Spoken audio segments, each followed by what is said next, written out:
Asking that question all month since the beginning of the year. What's missing? We're asking that question because we believe if at no other time of year, it's on the hearts of people at this time of year. They think about all this stuff they've worked so hard to accumulate, all this hard work they do, all these achievements they sought, and yet so often what people discover in life is after doing all that hard work for all this stuff, there's still something missing. And we've been trying this month to figure out what that is. And we'll confess that as we've made our way through this study, I have found my mind again and again going back to the book of Ecclesiastes. And those of you who completed that study this morning will understand why. I think in the book of Ecclesiastes, Solomon is trying to figure out the same thing that we've been trying to figure out all month long. He was trying to figure out what was missing. Listen to him. Make your way to Ecclesiastes. This is chapter 1 and verse number 3. Ecclesiastes 1:3, he says, what do people really gain from all the hard work they do here on earth? Chapter 2, verse 3. I wanted to find a way to enjoy myself and see what was good for people to do during their few years of life. It is as though Solomon is saying, I work hard my whole life. And at the end, what do I have to show for it? What do I have to show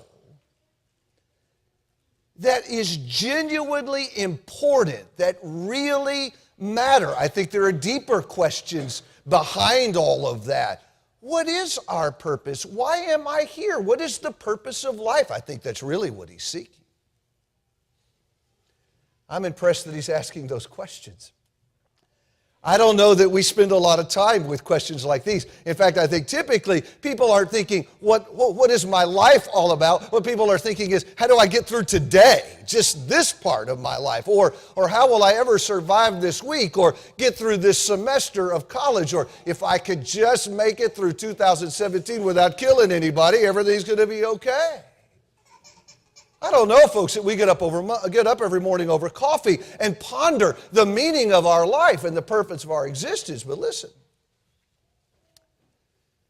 Solomon is determined to think on that level. He is not content to dabble in trivialities. He wants to know,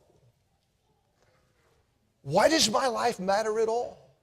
And during the time that I spend here on earth, what could I do with myself that would be genuinely significant? And I think that's what the book is all about.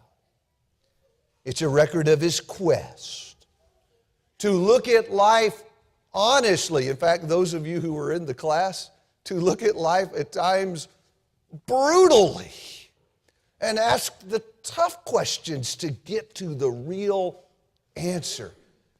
What can a man or woman do with their brief time on earth that will really matter?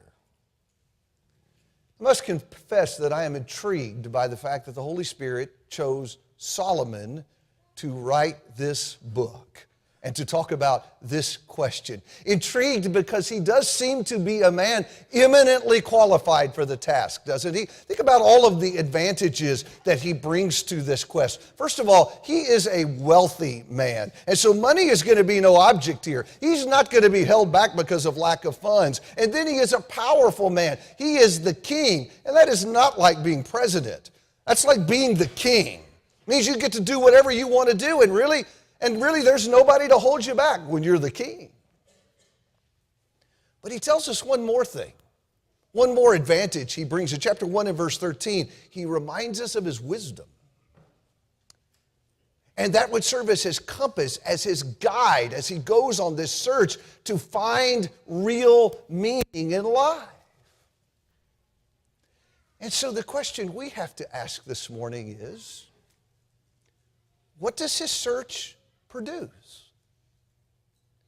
What did he find in his quest to figure out what was missing, what a person could do with his life that really did matter. And so in this last lesson in this opening series of the year, I want us to learn what Solomon learned. And to do that by basically investigating three questions. Number one, to look where he looked. What did he examine to try to find the meaning of life? And then as he examined those places, number two, what did he find there? Did he find real purpose? And then number three, hopefully by the time we're done with all of that, to find an answer. To figure out what's missing. Do you want to know that your life mattered? Is there anything that can make life matter? Let's look at what Solomon said. Let's start with where he looked. What would he examine? What places would he investigate in an effort to find meaning to his life? I actually take some encouragement when I read the book of Ecclesiastes, because I discover that as much as the world has changed since Solomon lived, it really hasn't changed at all. That in fact, when Solomon starts searching for what he might do with himself, he winds up looking in the same kinds of places that people are looking today. Can I illustrate that? One of the places Solomon looks is in possessions. He investigates the possibility that maybe real meaning in life lies in having a bunch of stuff. You would think he was an American, wouldn't you? That seems to be exactly what people in our culture believe. That the key to living a full and happy life is wrapped up in having lots of stuff. And so we devote ourselves to getting a great education. We want to go to the right school. And then once we finish that, because of our education, to be able to get a great job working somewhere with the hope that that great job will pay a great salary. Why do we want all of that? Listen, I think if most Americans had to be honest with themselves, they would confess that they've spent all that money going to college and getting that education and looked for that perfect job that paid a great salary so they could buy a lot of stuff. Because they believe that if they could just get a lot of stuff, then they'd really be happy and life would be full. You know what the problem with that is? That pursuit of stuff is a hole without a bottom to it. You never quite get there because there's always newer and bigger and better and higher resolution. And so we end up plopped on the couch watching HGTV, just wishing Chip and Joanna could come fix our house up. And boy, if they could do it, then everything would just be perfect, and we know it's never going to happen, and so we're always unfulfilled. I know Solomon didn't have that problem. If you're still in Ecclesiastes, look at chapter 2. Folks, he wasn't watching HGTV, he was HGTV. He had it all. He tells us about his stuff. Chapter 2 and verse 4. I enlarged my works. I built houses for myself. I planted vineyards for myself. I made gardens and parks for myself. And I planted in them all kinds of fruit trees. I made ponds of water for myself from which to irrigate a forest of growing trees. He kept the landscape designers in business. I bought male and female slaves, and I had homeborn slaves. I also possessed flocks and herds larger than all who preceded me in Jerusalem. Also, I collected for myself silver and gold and the treasure of kings and provinces. I provided for myself male and female singers and the pleasures of men, many concubines. Then I became great and increased more than all who preceded me in Jerusalem.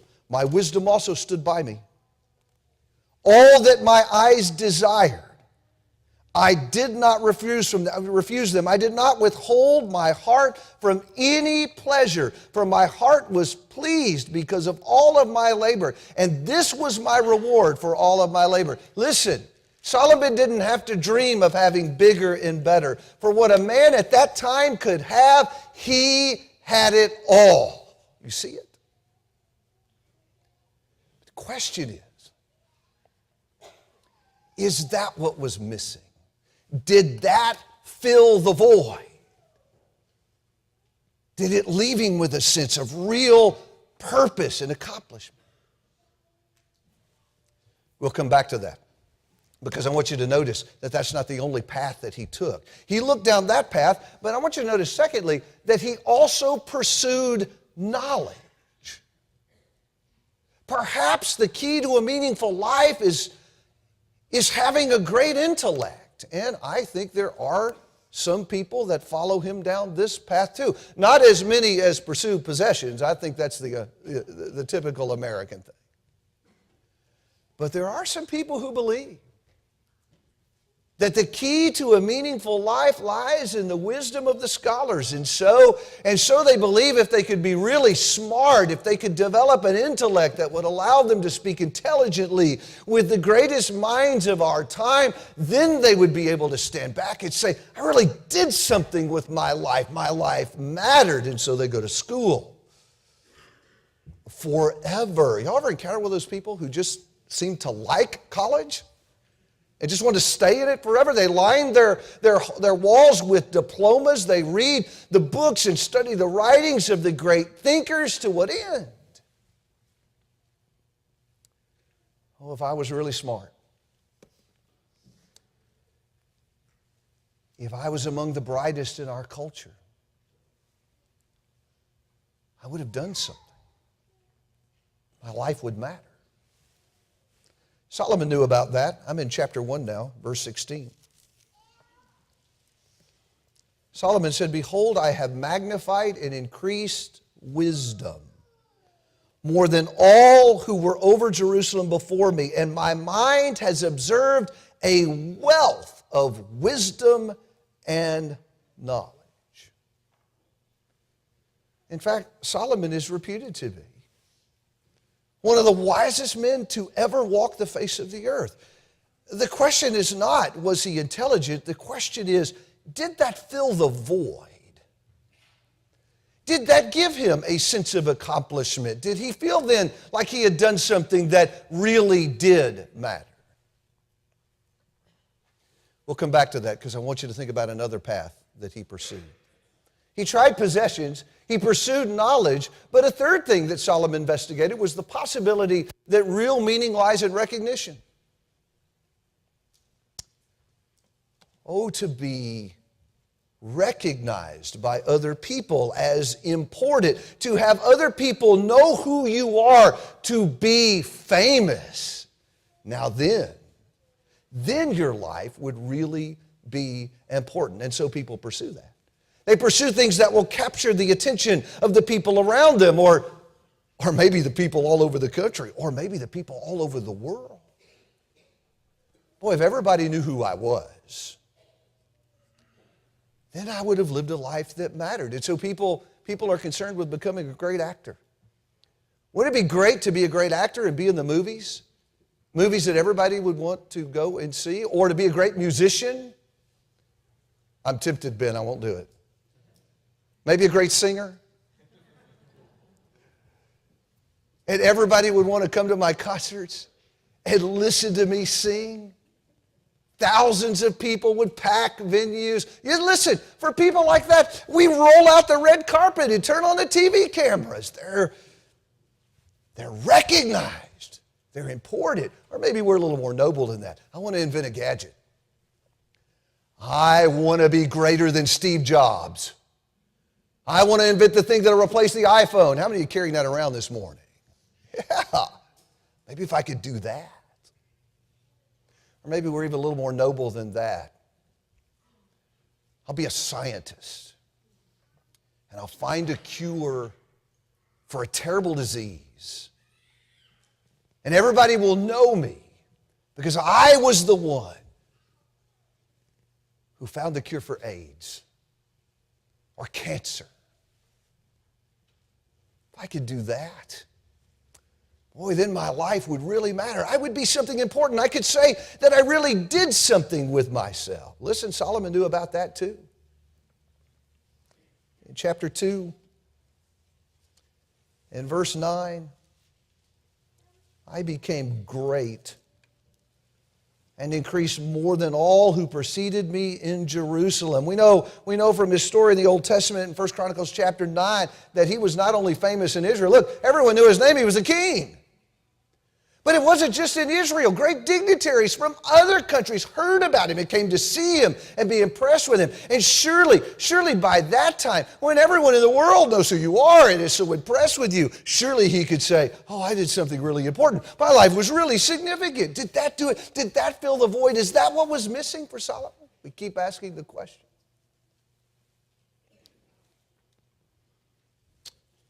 The thing we need to decide is, what did he find? He went to all these places that you and I typically go to, trying to find some meaning for our life. The question for Solomon is, did he find it there? I would say something, brothers and sisters, and those of you who studied the book already know what I'm about to say. Solomon's assessment is blunt and even bitter at times. In chapter 1, in verse 13, he says, I set my mind to seek and explore by wisdom concerning all that has been done under heaven. And here's his assessment. It is a grievous task which God has given to the sons of men to be afflicted with. That's my assessment of life.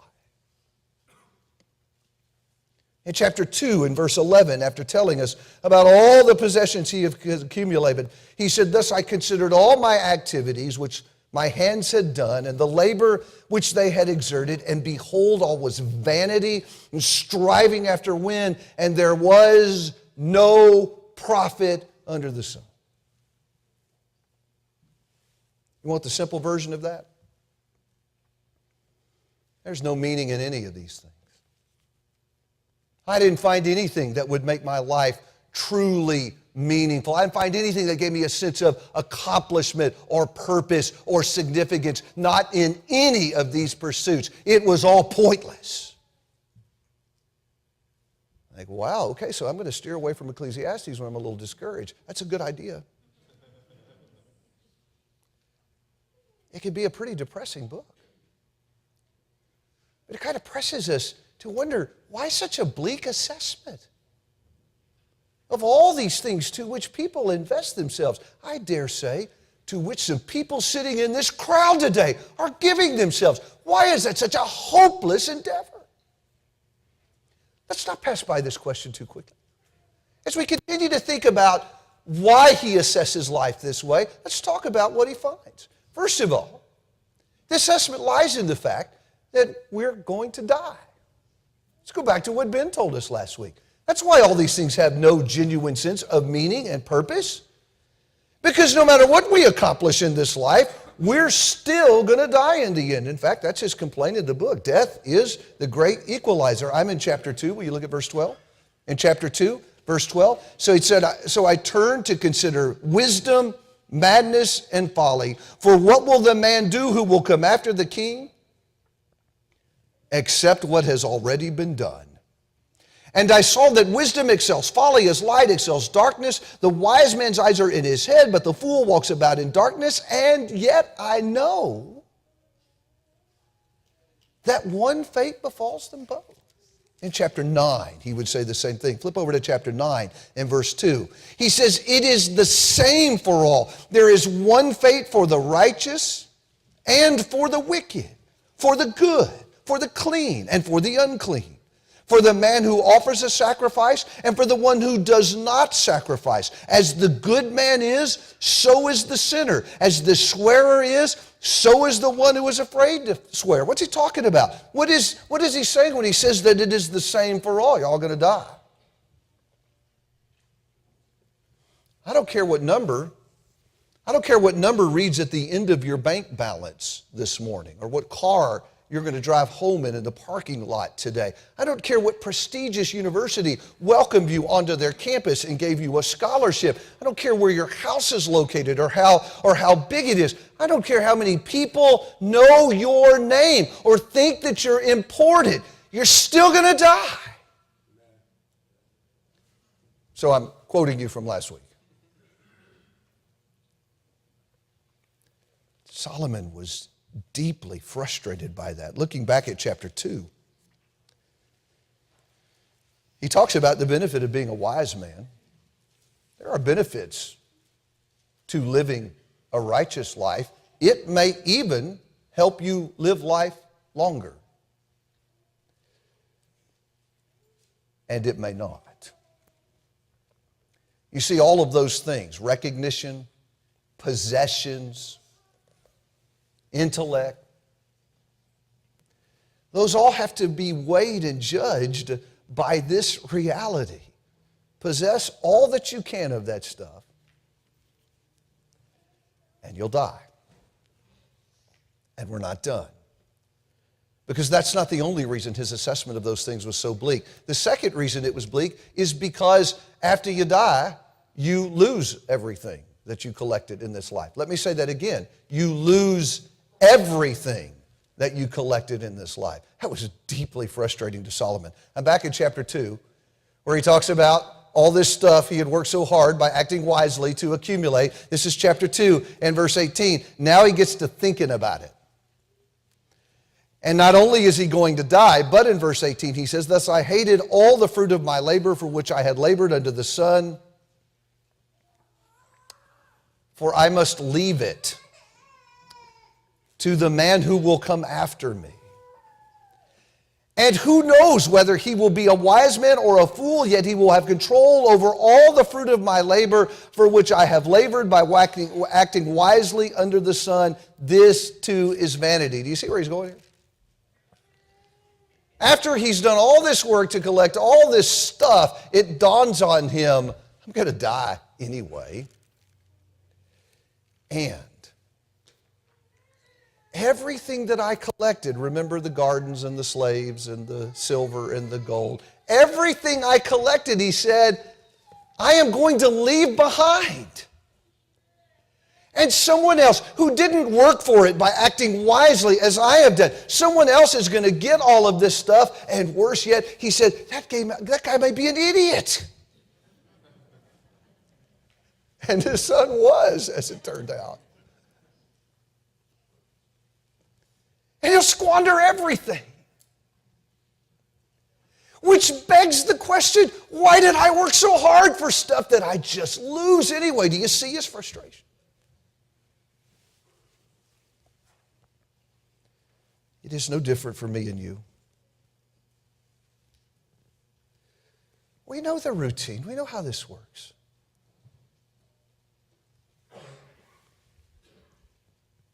We're going to die. And all that stuff at your house? I got a house full of stuff. What happens to it when Heidi and I are gone? I can tell you, we got 2 boys. They're going to come through the house, they're going to pick over it and find a few things that they like.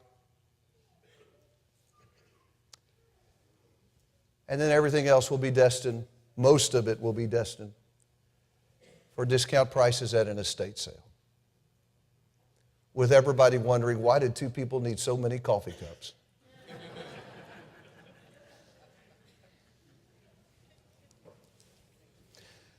About a year ago, I visited the castle home of William Randolph Hearst in California. If you've never been there, it is an amazing place.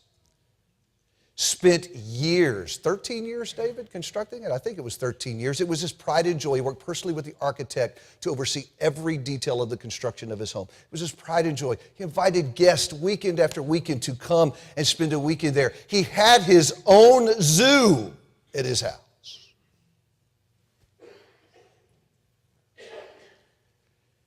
And in 1951, he died.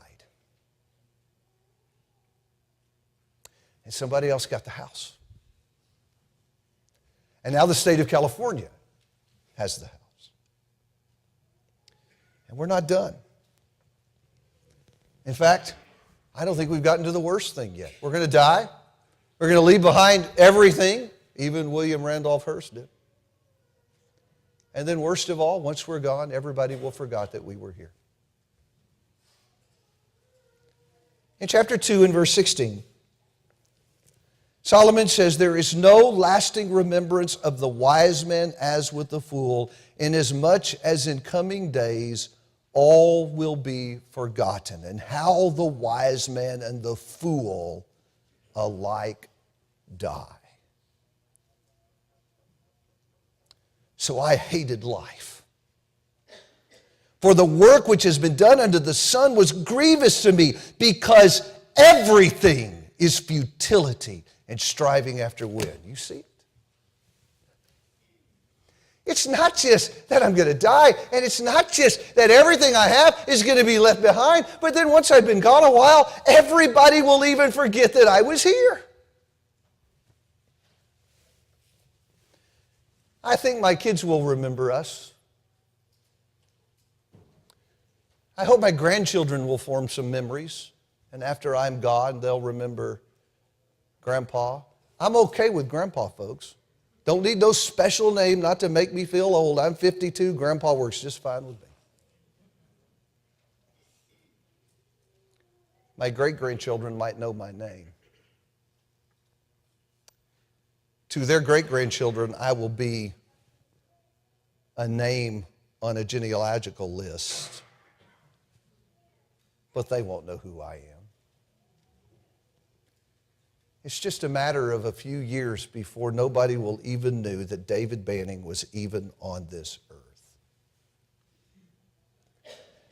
And famous people are in that place too. Mary Tyler Moore died last week. Did you cry? I bet she almost did, because my wife loves the Dick Van Dyke Show. But her grandchildren will not even know who Laura Petrie was. And I hate to break this to y'all, but some of them don't know who that was either. I will confess that as I wandered around William Randolph Hearst's castle home, I have to confess that I really didn't know who he was. Though at his time, he was one of the most famous men in the world. I will confess that the only reason I knew his name is because his granddaughter got kidnapped when I was a boy, and I remember that story.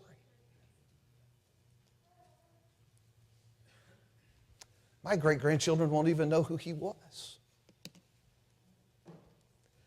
Someone says, well, that sounds pretty bleak. Let me be crystal clear, folks. This is not sort of a dark, bleak perspective on life. This is life. This is how it is. We just choose not to think about it. That's why this seems kind of dark.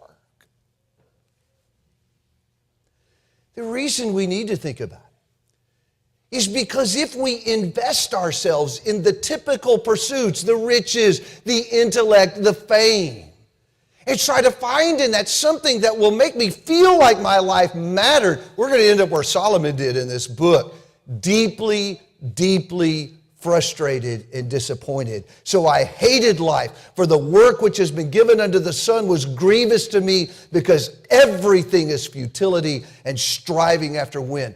Every serious person will get there about everything we do in this life.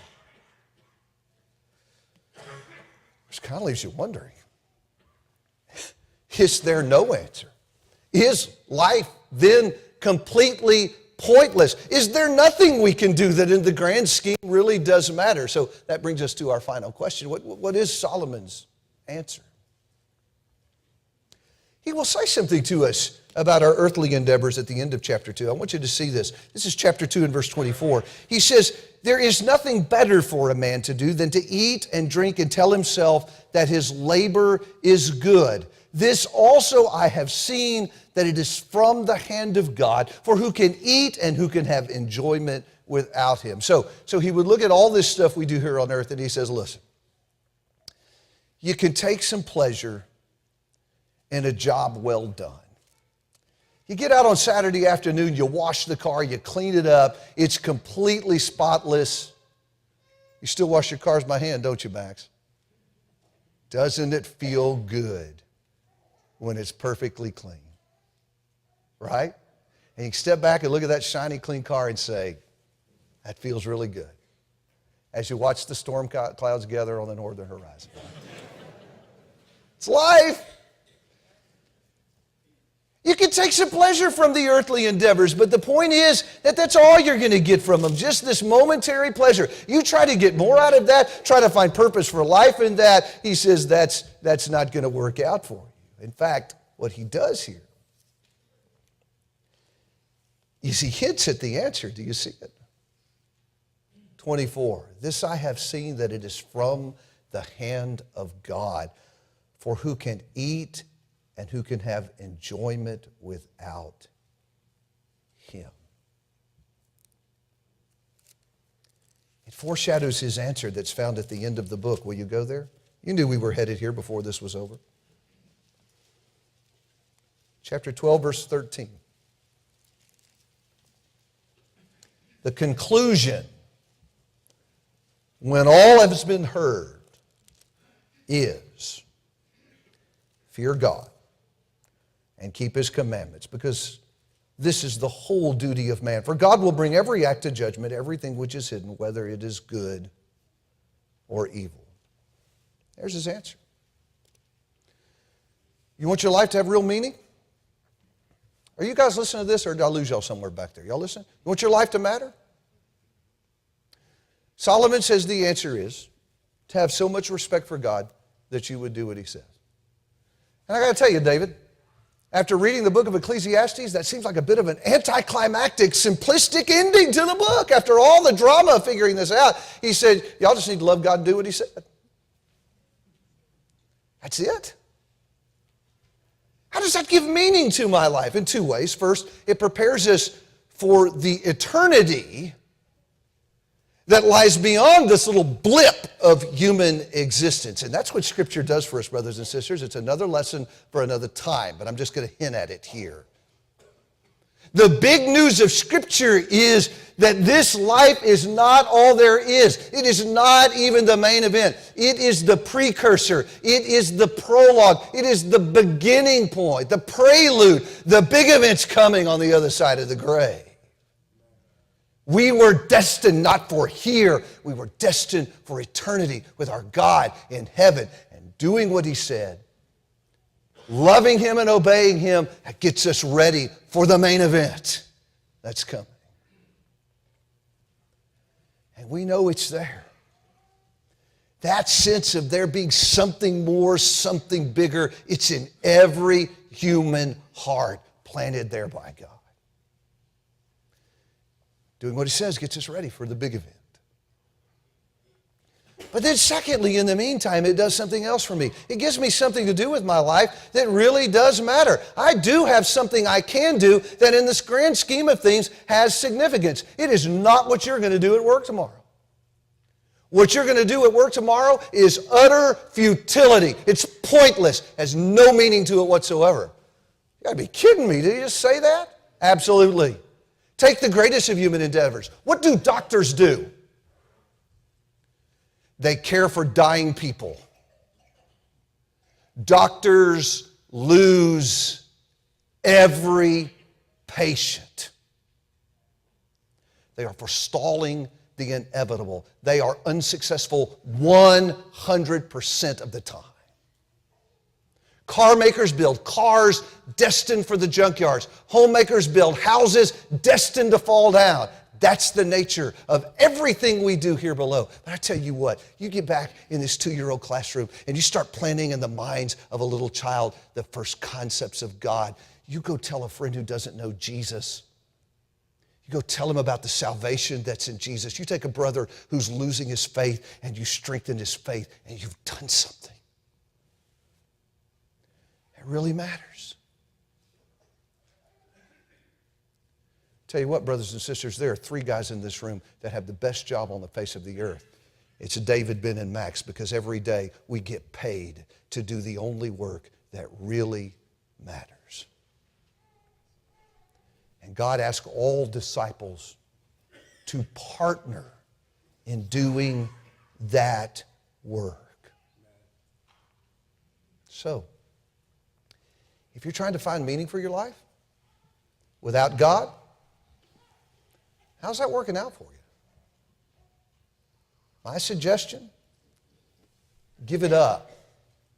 Because there is in every man's heart this God-shaped void that you can't fill with money or fame or intellect or drugs or alcohol or sex. Nothing's going to fix it.